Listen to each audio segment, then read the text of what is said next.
बदल जाओ वक्त के साथ या वक्त बदलना सीखो, बदल जाओ वक्त के साथ या वक्त बदलना सीखो, मजबूरियों को मत कोसो और हर हाल में चलना सीखो। देखो कितनी प्यारी लाइंस यहाँ पर डिफाइन की गई हैं, जिसमें बहुत सारी चीजें हमें सीखने को मिलती हैं। या तो देखिए, आप जिस वक्त में अभी हो, जो जैसी जिंदगी आप जी रहे हो, या तो उसमें ढल जाओ, या फिर अगर उसे बदलना है तो आपके रास्ते में बहुत सारी रुकावटें आएंगी, बहुत सारी प्रॉब्लम्स आएंगी, तो उनको तो पार आपको करना ही पड़ेगा। दूसरी लाइन में देखो क्या लिखा है, मजबूरियों को मत कोसो और हर हाल में चलना सीखो। क्योंकि जो भी इंसान या आप में से जो भी लोग किसी भी एग्जाम के लिए तैयारी कर रहे हैं ना किसी तरीके की मजबूरी आप लोगों को होगी। तो अगर आप मजबूरियों को कोसते रहोगे, बहाने लगाते रहोगे, तो फिर आप वहीं रुक जाओगे, क्योंकि आपको लगेगा ये इतनी बड़ी रुकावट है कि इससे आगे नहीं निकला जा सकता। कुछ लोगों को क्या लगता है कि अगर रुकावटें आ गई तो हम आगे नहीं बढ़ पाएंगे, है ना। तो यहां पर मैं ये बोल सकती हूँ, वहीं पर जो पॉजिटिव लोग होते हैं वो क्या सोचते हैं, वो ये सोचते हैं कि अगर ये पत्थर हमारी जिंदगी में या ये पत्थर हमारी एग्जाम की प्रिपरेशन में रुकावटें हैं, तो इन्हीं पत्थरों से हम अपना रास्ता बना सकते हैं और अपनी फाइनल वाली मंजिल तक पहुंच सकते हैं। तो अभी आज का जो ये सेशन रहने वाला है, आज हम एसएससी जेईई एग्जाम, आप लोगों को पता है कि ऑलरेडी एग्जामिनेशन की डेट आ चुकी है, तो आज उस पर फोकस्ड हम लोग कुछ बातें करने वाले हैं। माय नेम इज सिमरन कपूर और मैं आप लोगों का बहुत बहुत स्वागत करती हूं हमारे इंजीनियर्स वाला चैनल पर। और आज के इस सेशन में क्यों ये इंपॉर्टेंट है, आज का ये सेशन मैं आपको बता देती हूं। मेरा जितना भी अभी तक का पढ़ाने का एक्सपीरियंस है, उस सारे एक्सपीरियंस को सोच समझकर आज मैं ये सेशन लेकर आई हूं कि जो भी लोग आप एसएससी जेईई या किसी भी एग्जाम की तैयारी कर रहे हैं या तैयारी करने की सोच रहे हैं, तो आप लोग इस वीडियो को अगर पूरा देखेंगे ना, मैं आपको ये बोल रही हूं, आप बहुत सारी चीजें सीख कर जाओगे जो किसी भी एग्जाम को क्रैक करने के लिए बहुत ही जरूरी चाहिए होती है। तो चलिए इसी के साथ स्टार्ट करते हैं अपना आज का ये सेशन। तो सबसे पहले, किसी भी एग्जाम को अगर आप क्रैक करना चाहते हो, अगर आप किसी भी एग्जाम को क्रैक करना चाहते हो, तो सबसे जरूरी और सबसे पहली बात क्या है, एम। क्योंकि मैं क्या बोल रही हूं, किसी भी एग्जाम को क्रैक करना चाहते हो, हमारे पास बहुत सारे रास्ते होते हैं। मतलब हम जेईई बन सकते हैं, हम एई बन सकते हैं, अगर हम लोगों का लेक्चरर बनना है, हमें एमटेक करना है, हम प्रोफेसर लग सकते हैं, तो हमारे पास बहुत सारे अलग अलग रास्ते होते हैं। तो इन सारे रास्तों में से पहले मुझे एक रास्ता चुनना होता है कि मुझे प्राइवेट जॉब में जाना है या मुझे गवर्नमेंट जॉब में जाना है, गवर्नमेंट में मुझे किस पोस्ट में जाना है। तो सबसे जरूरी रास्ता है आपका एम, आपका फिक्स होना चाहिए। क्योंकि नीचे वाले जितने भी स्टेप्स हैं, जब आप इन स्टेप्स पर पहुंचोगे, अगर आपकी कोई भी रुकावट बीच में आएगी ना, ये अगर एम आपका स्टेबल है कि नहीं मुझे यहां पर पहुंचना है, इसीलिए मैंने तैयारी शुरू की थी, अगर ये इतना फिक्स और इतना रिजिड होगा ना, तो यहां पर अगर आप थोड़ा सा हिलोगे भी ना, अनस्टेबल हो भी जाओगे, तो फिर से वापिस आ जाओगे। तो पहली चीज तो होती है एम। तो मैं ये मानकर चल रही हूँ, अगर आप ये वीडियो देख रहे हैं, आपने अपना एम अपने सामने रखा होगा, ठीक है। दूसरी बात करते हैं, अब मैं अगर बात करूं कि एसएससी जेईई एग्जाम की, एसएससी जेईई एग्जाम के लिए आप प्रिपेयर कर रहे हो, ऐसे बहुत सारे एग्जाम्स, आप किसी भी एग्जाम को अपने सामने रेफरेंस मानकर चल सकते हो। तो आप जिस भी एग्जाम के लिए तैयारी करोगे, पहला स्टेप तो है, मेरे को पता है मुझे गवर्नमेंट इंजीनियर बनना है, तो मुझे पता है कि मैं वहां पहुंचने के लिए क्या क्या रास्ते हैं। मैं स्टेट का एई बन सकता हूं, स्टेट का जेईई बन सकता हूं, सेंट्रल गवर्नमेंट में बहुत सारे डिपार्टमेंट्स हैं, मैं वहां पर नौकरी कर सकता हूं। तो आपने ये एम डिसाइड कर लिया है, मैं ये मानकर चल रही हूं अगर आप इस वीडियो को देखने आए हैं। स्टेप 2 में मैं क्या बात करूंगी, देखिए स्टेप 2 सबसे जरूरी क्या है, एनालाइज करना आपके एग्जामिनेशन के पैटर्न को। अगर स्पेसिफिकली मैं एसएससी जेईई की बात करूं, तो सबसे पहले मुझे यह जानना जरूरी है कि मेरा एग्जाम का पैटर्न क्या रहता है, कितने क्वेश्चंस आते हैं, क्या क्या वेटेज रहता है, ताकि मैं उस अकॉर्डिंग ही अपनी तैयारी करूं। इस बात का ध्यान रखना, जो बहुत लोग गलती करते हैं वो क्या रहते हैं, अपनी तैयारी करते हैं रिजिड रहते हैं, मैं ऐसे ही पढ़ूंगा, मैंने इस पेपर के लिए भी ऐसे पढ़ा था, मैं गेट के लिए ऐसे पढ़ रहा था, तो मैं स्टेट एग्जाम के लिए भी ऐसे ही पढ़ूंगा। तो ऐसा नहीं होता कि आप किसी और एग्जाम के लिए तैयारी कर रहे हो, सेम वैसे ही रिजिड होके आप इसके लिए तैयारी करो और निकल जाएगा। आपको मैं बता देती हूं, आपको पहली बात तो थोड़ा सा अपना फ्लेक्सिबल रहना पड़ेगा, जो एग्जाम जैसा है उसको उसी तरीके से प्रिपेयर करना होता है। तो अगर मैं बोल रही हूं कि analyse exam pattern and pin point study, मतलब कि बात यहां पर सिर्फ इतनी सी है कि अगर आप सबसे पहले क्या करना, आप मान लीजिए मैं ये मानकर चल रही हूं आप एसएससी जेई का टारगेट लेकर आए हो, आज जो इस वीडियो को देख रहे हो, या स्टेट का कोई टारगेट लेकर आए हो। आपको मैं बता दूं, आपका कोई भी अगर पेपर होता है, मान लीजिए एसएससी जेई एग्जाम की बात करें, जो एसएससी जेई एग्जाम का पेपर है, अगर आप देखेंगे तो आपके 60 to 70% क्वेश्चंस, 60 to 70% क्वेश्चंस जो है ना, अगर आप ध्यान से सिलेबस देखोगे तो सिलेबस के 50% पार्ट से ही या 60% पार्ट से ही आते हैं। तो एग्जाम में जो 60 से 70% सवाल आएंगे, जितना भी आपके पास सिलेबस है उसके 50 to 60% सिलेबस से ही आएंगे। तो मतलब मैं ये बोल सकती हूं आपको कि अगर आप 50% सिलेबस कवर कर लेते हो तो इसका मतलब मैं एग्जाम में 60 से 70% अटेम्प्ट कर पाऊंगी। लेकिन अब बात ये आती है, अगर हम यहाँ पर सिलेबस और एग्जाम पैटर्न की बात करते हैं, हम गलती क्या करते हैं, हम देखते हैं कि यार ये वाला टॉपिक भी था, हम क्या करते हैं, हम हमारे पास बहुत सारे अलग अलग मटेरियल्स अवेलेबल होते हैं, अलग अलग कोचिंग है, उनको कंपेयर करने लग जाते हैं। इसमें ये लिखा है, हमने ये नहीं पढ़ा, 10 साल पहले ये भी आया था, एक अकेला क्वेश्चन उस टॉपिक से, हमने ये नहीं पढ़ा, अगर ये आ गया तो, अगर ये आ गया तो, ये आ गया तो, आ गया तो करते करते क्या करते हैं, जो चीज आती है फिक्स है कि यहां से क्वेश्चंस आने हैं, उसको तो बहुत अच्छे से नहीं प्रिपेयर कर रहे हैं, उल्टा एक अलग दिशा में चले गए हैं कि ये आ गया तो चलो ये भी पढ़ लेता हूं, ये भी पढ़ लेता हूं।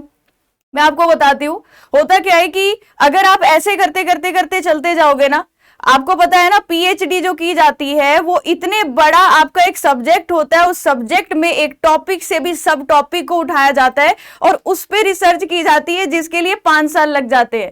तो अगर आप ये सोचोगे इस बार ये आ गया, अब इससे मैं ये भी पढ़ लेता हूं, ये भी पढ़ लेता हूं, ये भी पढ़ लेता हूं, तो इससे क्या होगा, जो आपके एग्जाम के लिए इंपॉर्टेंट है ना वो आप अच्छे से याद नहीं रख पाएंगे, क्योंकि एग्जाम में जरूरी होता है याद भी तो इतनी सारी चीजें रखनी है। मैं नहीं बोल रही कि वो मत पढ़ो, लेकिन सबसे पहले क्या जरूरी है, पिन पॉइंट स्टडी का मतलब है कि जो मोस्ट इंपॉर्टेंट चीजें हैं ना, जो रिपीटेड चीजें हैं, जो आती ही आती हैं पेपर में, और ये आप एनालाइज करना। आज एक काम करना, जब आप इस वीडियो को देखोगे उसके बाद आप, मैं मानकर चल रही हूं अगर आप एसएससी जेई एग्जाम के लिए प्रिपेयर कर रहे हो, आप उसके प्रीवियस ईयर क्वेश्चंस देखिए और देखिए कि इन टॉपिक से क्वेश्चन बार बार रिपीट हुए हैं। जिन टॉपिक से क्वेश्चन बार बार रिपीट हुए हैं उन टॉपिक्स को लिखिए और अपना टारगेट रखिए कि ये टॉपिक से अगर सवाल आएगा तो ये नहीं छूटना चाहिए। तो पहले आप उन मोस्ट इंपॉर्टेंट टॉपिक्स को कवर करेंगे और उसके बाद जो आप बातें कर रहे हैं ना, ये आ गया वो आ गया, जो कि आप जनरली क्लासेस में करते भी हो और मैंने देखा भी है। तो ये जो व्हाट इफ वाली जो चीजें हैं वो कब जाना, उन पर तब जाना जब आपने ये मोस्ट इंपॉर्टेंट टॉपिक्स को कवर कर लिया होगा। ठीक है, क्योंकि मैंने आपको बोला ये जर्नी नहीं तो इतनी बड़ी हो जाएगी, व्हाट इफ में ही निकल जाएगा आपका प्रिपरेशन का पूरा टाइम। तो मैंने एग्जाम को एनालाइज कर लिया, मैंने देख लिया ये 4 सब्जेक्ट से 5 सब्जेक्ट से हाईली वेटेज है, उनमें भी मेरे क्वेश्चंस जो जिस टॉपिक से सबसे ज्यादा पूछे जाते हैं मैंने वो देख लिए। उसके बाद पहले ये अच्छे से कवर करना है, फिर जाऊंगी अगर ये आ गया तो, पिछले 20 सालों में एक बार यहां से क्वेश्चन आ गया, इस बार भी आ गया तो, उसके बाद उस पर जाएंगे। अब अगले स्टेप की बात करते हैं। अब आपको एग्जाम का पैटर्न पता चल गया, आपको अपने मोस्ट इंपॉर्टेंट टॉपिक्स पता चल गए हैं, मोस्ट इंपॉर्टेंट सब्जेक्ट्स पता चल गए हैं, आपको पता है कि एग्जाम का पैटर्न क्या है। अब बात करते हैं, अब मुझे सिलेबस कंप्लीट करना होगा। अब मुझे सिलेबस कंप्लीट करने में इतनी मुश्किल नहीं आएगी, क्योंकि मैं ये चीज पहले ही अलग से लिख रखा है मैंने कि क्या मोस्ट इंपॉर्टेंट टॉपिक्स है, मैं उन पर ज्यादा फोकस्ड होके और ज्यादा अच्छे से उनको पढ़ पाऊंगी, क्योंकि मैंने पहले ही सेग्रीगेट कर दी हुई ये चीजें कि किसको कितना पढ़ना है, किस सब्जेक्ट को कितना टाइम देना है और किस टॉपिक को कितना टाइम देना है। इसीलिए यहां पर इसी के आगे क्या लिखा है, फोकस ऑन मिनिमलिज्म। इसका मतलब है कम पढ़ाई करनी है, इसका मतलब है कम पढ़ाई करनी है। अब आप इसका मतलब सोचेंगे कम पढ़ाई मतलब मैम तो बोल रही है कि पढ़ाई कम करो और एग्जाम निकल जाएगा। नहीं, ऐसा नहीं है।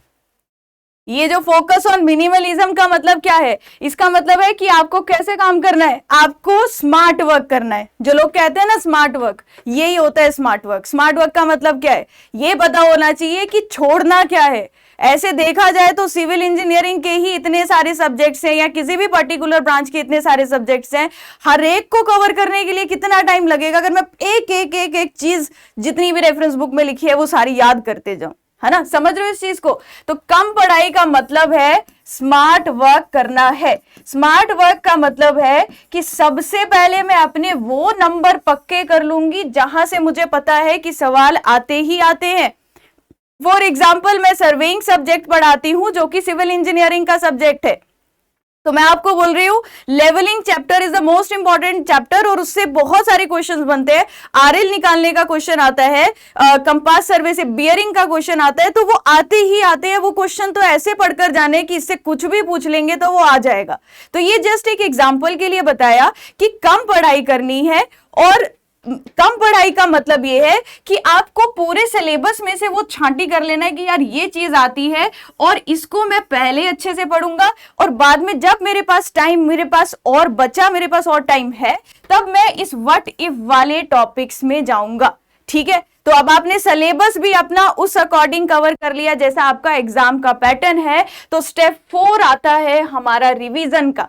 रिवीजन जो कि सबसे मेजर और सबसे मोस्ट इंपॉर्टेंट पार्ट है तो किसी भी एग्जाम की तैयारी के लिए। और मैं ये मानकर चल रही हूं, ये बोलती हूं आपको, सब मुझसे पूछते हैं रिवीजन कैसे करूं, तो मुझे ऐसा लगता है कि जैसे जैसे आपका कोई एक सब्जेक्ट कवर होता जाता है, जैसे आप अभी एसएससी जेईई के लिए जब प्रिपेयर कर रहे हो, आप अलग अलग बैचेस में भी हो, कुछ लोग सेल्फ स्टडी भी कर रहे हैं, तो मान लीजिए एसएससी जेईई अभी 4 महीने दूर है, आपके जो भी सब्जेक्ट्स कवर हो गए हैं आप उनका सब्जेक्ट लेवल टेस्ट दीजिए। ये सब मतलब आपको टेस्ट देना इतना ज्यादा जरूरी है क्योंकि वही एक तरीका है जहां से आप अपने को एनालाइज कर पाओगे। और बहुत जरूरी होता है ये भी देखना कि इस पूरी भीड़ में हम कहां एग्जिस्ट करते हैं। कई बार लगता है आप कोई भी टेस्ट सीरीज लगा के कई बार बहुत फुली कॉन्फिडेंट हो जाते हैं, यार मुझे ही सब कुछ आता है। आप देखिए जब आप टेस्ट दोगे और एक अच्छी जगह पर जब भी मतलब आप टेस्ट दोगे तो वहां पर आपको क्या देखने को मिलेगा, जब आपकी रैंक शो होगी ना, आपको समझ में आएगा कि यार अभी मेरे को और मेहनत करने की जरूरत है। तो वहां से अपनी फीडबैक लीजिए, आप देखिए कि क्या कैलकुलेशन में तो नहीं टाइम लग रहा, टाइम लग रहा है तो क्या कैलकुलेशन में तो नहीं गलती हो रही है, या कोई टॉपिक्स जो मुझे ज्यादा अच्छे से नहीं समझ आए इसमें थोड़ा सा डिटेल में जाना है। तो अब आपका नेक्स्ट स्टेप हो गया, आपने एनालाइज किया और आपने अपने आप को फीडबैक दी और फीडबैक देने के बाद आप हर एक दिन इंप्रूव करोगे। जब जब आप टेस्ट देते जाओगे आपको इंप्रूवमेंट करनी है। वो इंप्रूवमेंट देखिए कैसी होगी, जो आज गलती हुई वो कल नहीं करनी है, क्योंकि कल जब मैं पेपर देने बैठूंगी या बैठूंगा तो मुझे याद आ जाएगा कि पिछले कल ये गलती की थी, पिछले कल मैंने न्यूमेरिकल सॉल्व करने में ज्यादा टाइम लगा दिया था, आज मैं टेस्ट देते टाइम उसको स्किप करके मैं अगले क्वेश्चन पर पहले थ्योरेटिकल क्वेश्चन देखूंगी। तो अपनी गलती से सीखना है, इंप्रूव करना है। आज आप मान लीजिए आपकी सीटिंग ऐसी है कि आप 2 घंटे पढ़ाई करने बैठ सकते हो, तो कल अपने को पुश कीजिए कि मैं 2 घंटा 5 मिनट बैठूंगा, और पुश कीजिए 2 घंटा 10 मिनट बैठूंगा। आप जब ये 5-5 मिनट करके एक्स्ट्रा थोड़ा सा टाइम बढ़ाते जाओगे ना, अंदर से कॉन्फिडेंस आएगा, यार पहले तो मैं 1 ही घंटा पढ़ाई कर पाता था और उसके बाद मेरा कॉन्सेंट्रेशन लेवल कम हो जाता था। अगर मैं रोज ऐसे थोड़ा थोड़ा बढ़ाता जा रहा हूं तो अपने आप देखना आपका सीटिंग कैसे बढ़ जाएगा। तो अब मैम एनालाइज कर लिया, फीडबैक भी अपने आप को दे दी, और उसके बाद फिर से क्या करना है, जहां पर कमियां हैं वहां पर जाना है और जहां नोट्स बनाए हैं उसको रिवाइज करना है और फिर से टेस्ट देना है और फिर से एनालाइज करना है। तो मैं ये बोलूंगी ये वाले 3 स्टेप्स जो होंगे ये तो रिपीट होते जाएंगे। ये जो 3 स्टेप्स होंगे ये आपको रिपीट करना पड़ेगा जब तक आपका पेपर नहीं आ जाता। तो लास्ट में अगर मैं कुछ पॉइंट्स हाईलाइट करूं, पहली बात, आज अपनी प्रीवियस ईयर क्वेश्चंस की बुक देखिए किन टॉपिक्स से ज्यादा क्वेश्चंस पूछे जाते हैं, फोकस करिए आप उन टॉपिक्स पर ज्यादा कि पहले मैं इनको कवर करता हूं। जो टॉपिक्स कम पूछे जाते हैं या फिर मैं बोलूं कि 5 से 10% चांस है या फिर पिछले 10 साल में या 15 सालों में एक ही बार उस टॉपिक से क्वेश्चन आए हैं, तो आप उनको थोड़ा कम ध्यान दीजिए, उनको हम बाद में कर सकते हैं, लेकिन जो मोस्ट इंपॉर्टेंट है उनको कवर करना पहले बहुत जरूरी है। अब आप लोग कहते रहते हैं कि नॉन टेक्निकल पार्ट को कैसे करें, नॉन टेक्निकल पार्ट पर भी जल्दी वीडियो लेकर आने वाली हूं जिसमें आपको पूरा एनालिसिस करके बताऊंगी कि वहां पर भी जो हाईएस्ट वेटेज है और आप किस पर ज्यादा कॉन्सेंट्रेट कर सकते हो कि वहां पर भी आप एक अच्छा स्कोर कर पाओ। अच्छा, यहां पर मैं एक और लास्ट लास्ट में पॉइंट ऐड करना चाहती हूं, जैसे अगर हम एग्जाम दे रहे हैं, हम एसएससी जेई का एग्जाम दे रहे हैं, तो एसएससी जेई एग्जाम के लिए भी आप में से कुछ लोग होंगे जिन्होंने तैयारी जस्ट स्टार्ट की होगी, है ना। अगर मैं दो कैटेगरीज में डिवाइड करूं तो आप में से कुछ लोग होंगे जिन्होंने अपनी तैयारी को जस्ट स्टार्ट कर लिया होगा, अभी ही स्टार्ट किया है, ठीक है। और कुछ लोग होंगे जिन्होंने ऑलरेडी स्टार्टेड, जिन्होंने पहले ही स्टार्ट कर ली होगी। तो आप दोनों कैटेगरीज बिल्कुल अलग है। मैं आपको बताती हूँ, आप जिस रेस में हो ना, क्योंकि आपको भी अभी एग्जाम निकालना है, जो पहले से पढ़ रहा है उसको तो निकालना ही निकालना है, उसके पास तो सेकंड ऑप्शन ही नहीं है। तो आपको ना इन तक पहुंचना है, आपको यहां से लेकर यहां तक का रास्ता कवर करना है। तो जो यहां है और उसको एटलीस्ट यहां तक पहुंचना है, उसके लिए क्या करना पड़ेगा? सबसे पहले उसको अपने मोस्ट इंपॉर्टेंट सब्जेक्ट्स देखने पड़ेंगे। सबसे पहले अपने मोस्ट इंपॉर्टेंट मतलब जिनका वेटेज जनरली ज्यादा रहता है, मार्क करिए उन सब्जेक्ट्स को। और सिविल की तो मैंने वीडियो भी बना रखी है, जिन सब्जेक्ट्स का वेटेज ज्यादा रहता है उन सब्जेक्ट्स को मार्क कीजिए और उन्हीं सब्जेक्ट्स के एटलीस्ट पिछले 10 साल के PYQs लगाइए। तो ये काम करना सबसे पहले बहुत ज्यादा जरूरी है। और जिन लोगों ने तो पहले स्टार्ट कर दिया उनको तो कुछ भी नहीं छोड़ना है, ज्यादा से ज्यादा टेस्ट देने हैं और ज्यादा से ज्यादा टेस्ट देकर अपने को एनालाइज करना है। और बहुत अच्छे मार्क्स आ गए तो ऐसे भी नहीं हो जाना कि यार मैं ही हूं, इस बार तो मेरी ही रैंक आने वाली है, तो इतना ओवर कॉन्फिडेंस भी नहीं रखना है, ठीक है। ओवर कॉन्फिडेंट भी नहीं होना है। और मैं आपको बता देती हूँ, ये जो हमने अपने माइंड में शब्द बनाए होते हैं ना कि पेपर नहीं निकला, पेपर निकल गया तो सक्सेस होगा, नहीं निकला तो फेलियर होगा, ये सक्सेस और फेलियर बस ऐसे ही एक ऐसे शब्द हैं। फेलियर देख के हमें स्ट्रेस आने लग जाता है और सक्सेस देख के अंदर से ही खुशी आने लग जाती है। देखो सक्सेस और फेलियर जनरली क्या है, मैं आपको एक बात बताती हूँ। अगर मान लीजिए आप दो स्टूडेंट हैं और आपने एसएससी जेई का एग्जाम लिखा है, तो पिछली बार आपका जो रिजल्ट आया, एक स्टूडेंट के मार्क्स 95 आए 200 में से और एक स्टूडेंट के मार्क्स 15 आए। अगर कोई थर्ड पर्सन इन दोनों स्टूडेंट्स को ऑब्जर्व करेगा तो वो क्या बोलेगा कि ये दोनों ही फेलियर है। 95 उसके आए जिसकी कट ऑफ 105 गई थी, तो वो यहां से 10 नंबर पीछे रह गया, ठीक है, और एक 15 नंबर पर है। अब कोई थर्ड पर्सन है, थर्ड पर्सन को बताओगे तो बोलोगे इसका भी पेपर नहीं निकला, इसका भी पेपर नहीं निकला, उस तीसरे के लिए तो दोनों ही फेलियर हो। तो अब देखो, आप अगर अपने आप को देखो तो 15 वाले से कितना ज्यादा चीजें आपको आती है, 15 वाले को कितनी जर्नी अभी तय करनी है, और ये जो 15 से 95 तक पहुंचना है ना, तो ये फेलियर और ये फेलियर, इन दोनों को आप कंपेयर नहीं कर सकते। 95 वाला जो फेलियर, जो दूसरा बंदा इसको फेलियर बोल रहा है, उसने अपने ऑलरेडी प्रिपरेशन में इतनी चीजें सीख ली है कि 15 वाले को उसका आइडिया भी नहीं है कि उसके रास्ते में क्या क्या आने वाला है। तो ये जो फेलियर सक्सेस है ना, ये बस टैग्स है जो लोगों ने हमें दिए हुए हैं या कोई किसी को दे देता है। तो इन दोनों शब्दों से और इन नेगेटिविटी से अपने को दूर ही रखना है आपने। ये जो 95 वाला है इसको ये अपने आप पर फुली कॉन्फिडेंट होगा, और जो 95 वाला है उसको किसी को भी जवाब देने की जरूरत नहीं है कि मेरा 10 नंबर से क्यों रह गया। कोई पूछेगा शांत रहो, चुप रहो, क्योंकि जिस दिन आपका पेपर निकलेगा ना, तो वो पेपर निकलना और वो रिजल्ट जो आएगा वो ही सबको जवाब दे देगा। तो आपको हर एक को एक्सप्लेन करने की जरूरत नहीं है कि ऐसा हो गया था, वैसा हो गया था, ये हो गया, वो किसी को ये जो एक्सप्लेनेशन हम करते हैं, जब भी कुछ भी खराब हो जाता है तो हम उसके लिए अपनी सफाई देने लग जाते हैं कि इसलिए हो गया होगा, इसलिए हो गया होगा, ठीक है। तो ये सफाइयां देनी आपको बंद करनी है, नेगेटिव लोगों से दूर रहना है, अपने इंपॉर्टेंट सब्जेक्ट्स देखिए। एसएससी जेईई अभी कुछ टाइम हमारे पास जो है, आपको थोड़ा सा नींद को कम करना पड़ेगा। जैसा मैं पहले भी अपने लेक्चर्स में बोलती हूँ, जब किसी रेस्टोरेंट में जाते हैं, कुछ खाते हैं तो उसका बिल पे करना पड़ता है ना, तो वैसे ही अगर मुझे इस पोस्ट पे लगना है, मुझे नौकरी करनी है, मुझे सरकारी इंजीनियर बनना है, तो उसके लिए जो मुझे बिल पे करना है ना, ये 4 महीने में जितना आप मेहनत कर दोगे ना एसएससी जेईई के लिए, ये सारा उसके लिए बिल होगा, ठीक है। अब आपने क्या करना है, ये नहीं सोचना पेपर टफ आएगा, ये नहीं सोचना ये मुझसे नहीं बना, ये तो सारी नेगेटिविटी है। आपने ये सोचना है जो मैं पढ़ रहा हूं और जो फैकल्टी मुझे जितना पढ़ा रही है, मुझे वो अच्छे से पढ़ना है, और जो फैकल्टी आपको जैसे गाइड कर रही है वैसे ही उनकी गाइडेंस का मतलब है उनको एक्सपीरियंस है पिछले कुछ सालों का, कुछ टाइम का, उनको पता है कि एग्जाम की प्रिपरेशन में क्या गलतियां आप लोग करते हो। तो आपके पास इतना टाइम नहीं है कि आप ही गलती करो फिर से सीखो, आप फिर से गलती करो फिर से सीखो। आपको लगता है कि किसी ने ये गलती की है तो आपको उस गलती से भी सीखना है कि मुझे वो गलती फिर से नहीं करनी है।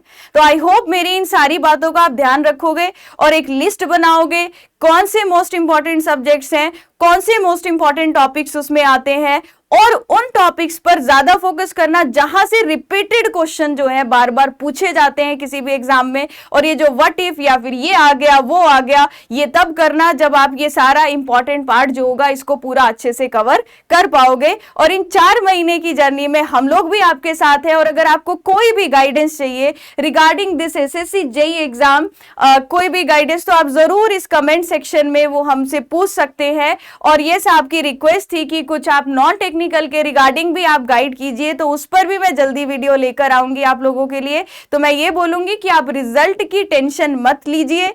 आप कोई इस साल पेपर निकालेगा, किसी का अगले साल पेपर निकलेगा, तो पेशेंस रखनी है और साथ में हार्डवर्क करते जाना है, अपनी फैकल्टी पर भरोसा रखना है, फेथ रखना है जो कि बहुत जरूरी है, और कंसाइज वे में वो चीजों को ज्यादा अच्छे से पढ़ना है जो एग्जाम के लिए ज्यादा इंपॉर्टेंट है। उन फालतू चीजों को थोड़ा सा साइड रखना जो ज्यादा इंपॉर्टेंट नहीं है। ये ध्यान रखना जो मैंने आपको पीएचडी वाली बात बताई, एक ही टॉपिक की पीएचडी करने के लिए 5 साल लग जाते हैं, और मेरे पास इतना टाइम नहीं है, हमारे पास इतना टाइम नहीं है कि हम 5 साल तक ऐसे पढ़ाई करें, ऊपर से 14 सब्जेक्ट है हमारे पास।